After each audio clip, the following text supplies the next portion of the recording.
कहना चाहेंगे, देश में न सिर्फ भावेश जोशी ऐसा कार्यक्रम रखते हैं, बाकी देश में कई से संस्था और एनजीओ चला रहे हैं, तो ऐसे में क्या लगता है कि देश मेडिकल क्षेत्र में कितना आगे जाते हुए नजर आ रहा है? नहीं, पूरे देश में काम अच्छा हो रहा है, लेकिन निश्चित मलाड भारतीय जनता पार्टी के जो हमारे गुजराती सेल के अध्यक्ष है भावेश जोशी और उनकी पूरी टीम ये लगातार मेडिकल कैंप का आयोजन करते रहते हैं और बड़े पैमाने में कार्यकर्ताओं का भी इनको साथ और सहयोग मिलता है। और मेडिकल कैंप में जो नगरजन है वो भी बड़े पैमाने पे आते हैं। जब नगरजन इस प्रकार के कार्यक्रमों का लाभ उठाते हैं तो कार्यकर्ताओं को और अधिक करने का मनोबल होता है और ये करते करते फिर बहुत बड़ा काम खड़ा होता है। मुझे बड़ी खुशी है और मैं एक सांसद के नाते भी इसलिए भी आता हूँ सब कार्यक्रम में, क्योंकि कार्यकर्ता लगे रहे, कार्यकर्ता काम करते रहे। देश से प्रधानमंत्री नरेंद्र मोदी जी अगर दिन में 16-18 घंटा काम करते हैं तो ये कार्यकर्ताओं के लिए एक मैसेज है ना। उनको 8 घंटा काम करेंगे तो कुछ बहुत पगार मिलता है ऐसा नहीं है, उनको तो जो पगार मिलता है वो भी वो पब्लिक को दे देते हैं। लेकिन वो काम इसलिए करते हैं कि 130 करोड़ के देश में अगर भारतीय जनता पार्टी के सारे कार्यकर्ता भी अगर एक्टिवेट हो जाते हैं तो बड़े पैमाने पे लोगों को सुविधा मिलती है। सर, एक आखिरी सवाल है, आपको भी इससे पहले मेडिकल क्षेत्र में काम करते हुए देखा गया, आपने इससे पहले एक मुद्दा उठाया था, आम जनता जो प्राइवेट हॉस्पिटल में जाती है बड़ा बिल बना देते हैं, इसके लिए आपका कदम? निश्चित इसमें मैं पार्लियामेंट में आने वाले दिनों में कायदा बनाने का प्रयास कर रहा हूँ। उसकी चिट्ठी तो मैंने लिख ली है, अगले पार्लियामेंट में आप मेरी आवाज को सुनेंगे। मैं ये सोच रहा हूँ कि अभी डिजिटल इंडिया बहुत तेजी से आगे बढ़ रही है, तो बड़े हॉस्पिटल में अगर 1 लाख रुपए के ऊपर बिल हुआ तो उसका ऑडिट होना चाहिए। वो तुरंत है, तुंगा हॉस्पिटल में समझो 5 लाख रुपए का बिल बन गया तो वो सरकार के निगरानी में आ जाएगा। 5 लाख रुपया कितना दिन का हुआ, 5 लाख रुपए में कितना उसमें ट्रीटमेंट दे दिया। कुछ बड़े बड़े डॉक्टर आते हैं, नर्स पकड़ते हैं और उनको 5-5 हजार रुपए का बिल लगाते हैं, कोई आवश्यकता नहीं है, लेकिन लोगों को लूटा जा रहा है, लोग पीछे जा रहे हैं। तो निश्चित इसमें मैं आने वाले दिनों में काम करने वाला हूँ। लोगों को मेडिकल ट्रीटमेंट कम से कम सुविधा में मिले, लोगों को एजुकेशन रिजनेबल रेट में मिले, ये सारी जो बुनियादी आवश्यकताएं हैं वो बुनियादी आवश्यकताएं लोगों को मोदी जी के राज में बहुत रिजनेबल रेट में मिले और अपने रहते हुए जगह के आसपास में मिले। इस प्रकार का एक प्रयास हम सब लोग मिलकर कर रहे हैं। भावेश जोशी ऐसा एक व्यक्तित्व है जो हर वक्त लोगों के बारे में सोचता है और कई सालों से मेडिकल क्षेत्र में काम कर रहे हैं महावीर क्लिनिक के द्वारा। तो वो जो एक्सपर्टाइज उनकी है वो चाहते हैं कि समाज के हर तबके में जाए और जो कमजोर है, जरूरतमंद है, उस तक ये सुविधा ले जाए।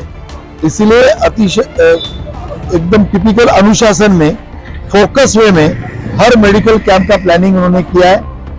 मोहल्ले मोहल्ले में जाकर, गलियों में जाकर ये कर रहे हैं और मैसेजेस भी उन जरूरतमंदों को जाकर उन तक ये सुविधा एक्चुअल पहुंचाए। इसके लिए अपने आप को डालकर और कार्यकर्ताओं का एक समूह बनाकर इस पूरे काम में झोंक रहे। मुझे लगता है भारतीय जनता पार्टी ने सीख जो हमें दी है, अंतिम व्यक्ति को ध्यान में रख के काम करे। आज मोदी जी भी टॉयलेट हो, गैस है, लाइट है, पानी है, ये अंतिम व्यक्ति तक जाए ये सोचकर काम कर रहे हैं। भावेश भाई, क्या कहना चाहेंगे? हर बार आपको देखा जाता है, आप लोगों के लिए ऐसे भव्य शिविर का आयोजन किया जाता है जहाँ पे ब्लड शुगर से लेकर चश्मा वितरण तक का काम किया जाता है, क्या कहना चाहेंगे? देखिए, काम करना मानव धर्म मिला है, जो आज मानव जीवन मिला है, तो मानव सेवा करना और प्राणी सेवा करना एक सबका फर्ज है। इसमें कोई उपकार की भावना नहीं होनी चाहिए और ऐसे कैंप मैं तो सोचूं कि हम लोग लगातार करते रहेंगे और हमको रिस्पांस भी अच्छा मिल रहा है, पब्लिक आशीर्वाद दे रही है, तो प्रोत्साहन मिल रहा है और आगे काम करना। क्योंकि जब भी रिकॉग्निशन मिलता है माननीय उप मुख्यमंत्री देवेंद्र फडणवीस जी के हाथों से, तो एक बूस्ट मिलता है तो और काम करने की ऊर्जा और बढ़ जाती है। क्या कहना चाहोगे? आपके भाई इस तरीके से समाज सेवा कर रहे हैं और जहाँ पे आम जनता है कहीं ना कहीं ज्यादा पैसे बाहर होने की वजह से वो अपना ट्रीटमेंट नहीं करवा पाते, और यहाँ पे भावेश जोशी जी की संस्था की तरफ से जो उनका क्लिनिक है उनकी तरफ से काफी लोगों को फायदा हो रहा है, आपको कितना गर्व महसूस होता है? निश्चित ही बड़े गर्व की बात है। भावेश भाई और अपना महावीर क्लिनिक की तरफ से ये कैंप ही नहीं, मतलब रेगुलर जितने क्लिनिक में और बहुत सारे सेंटर्स में जो सेवा होती है वो काबिल तारीफ है। बहुत सारे लोग हैं, देखिए अब बहुत सारी योजनाएं होती है पर वो हर एक व्यक्ति तक पहुंच नहीं पाती, लेकिन भावेश भाई स्वयं उन व्यक्तियों तक पहुंचते हैं, उन लोगों तक पहुंचते हैं, ये बहुत बड़ी बात है। भारतीय जनता पार्टी गुजराती सेल के अध्यक्ष, हमारे सबके लोकप्रिय और ऐसे कर्मठ कार्यकर्ता भावेश जोशी द्वारा ये जो मेडिकल कैंप आयोजित किया गया है, मुफ्त आरोग्य शिविर, टोटल उनका 13-11 का उनका जो टारगेट है उसमें का ये छठवा ये आरोग्य शिविर ले रहे हैं मलाड के अंदर। विविध क्षेत्र में जाकर पूरे वार्ड के अंदर 46 के अंदर हर एक गली गली में घुसने का और हर एक मतदार के यहाँ पे पहुंचने का उनका प्रयास जो है वो सराहनीय है। क्या कहना चाहिए आप? नमस्कार, मेरा नाम सिद्धार्थ कामले, भावेश जोशी सर का अनुयायी हूँ मैं। जो अभी भावेश भाई ने बताया कि यहाँ पर शिविर कैंप का बिठाने का प्रोत्साहन उन्होंने जो हमारे सामने लगाया था, उसका प्रोत्साहन हम लोग ने समर्पण किया और ये कैंप बिठाने का काम हम लोग ने किया हुआ है। ये बाबा साहब अम्बेडकर चौक है, यहाँ पर ऐसे अनेक फंक्शन यहाँ पर होते हैं। तो यहाँ पर जो आरोग्य शिविर का जो प्रस्ताव इन्होंने डाला था, वो प्रस्ताव हम लोग ने एक्सेप्ट करके लोगों को सुविधा मिलने लगा। सब अच्छा लग रहा है। भावेश जोशी को आप क्या कहना चाहोगे? बस धन्यवाद बोलना चाहते हैं, अच्छा लग रहा है। अच्छा लग रहा है। हाँ। कब से आपकी आंखों की समस्या है? मेरे को आज कितने साल से समस्या है, पर अभी थोड़ा दिखता है मेरे को।